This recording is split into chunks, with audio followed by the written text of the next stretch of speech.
Selamat pagi Indonesia. Anda menyaksikan seputar Bali terkini pukul 10 WITA bersama saya Agus Jagatraya. Informasi hoax semakin marak berkembang di media sosial saat ini. Kondisi ini tentu sangat mengkhawatirkan bagi masyarakat apabila menerima mentah-mentah dari informasi hoax tersebut. Belakangan ini, masyarakat diresahkan dengan informasi hoax yang berkembang di media sosial. Informasi tersebut umumnya terkait permasalahan politik, kesehatan, dan finansial. Informasi tersebut ibaratkan sebuah makanan yang selalu dikonsumsi oleh masyarakat. Apabila masyarakat mengkonsumsi informasi yang tidak benar, maka akan berdampak negatif.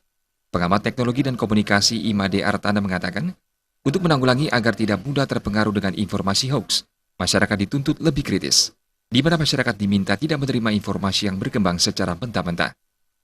Belakangan ini memang kita diresahkan oleh banyaknya berita palsu atau hoax yang beredar di masyarakat.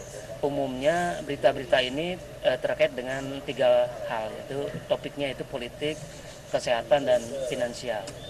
Informasi ini kan seperti makanan, yang artinya selalu dikonsumsi oleh masyarakat. Kalau kita mengkonsumsi informasi yang tidak benar, itu artinya masyarakat juga nantinya tidak akan sehat gitu. Nah, untuk menanggulangi ini sebetulnya di era kita dibanjiri informasi ini, kita dituntut untuk yang pertama kritis tentunya. Jadi begitu menerima informasi tidak langsung ditelan gitu. Yang kedua, sebisa mungkin bacalah informasi dari sumber-sumber yang terpercaya. Nah, yang kedua, kalau kita memang tidak yakin tentang sesuatu hal, itu jangan sekali-sekali menyebar berita. Jangan-jangan kita menjadi bagian daripada penyebaran berita palsu itu, hoax ini gitu ya.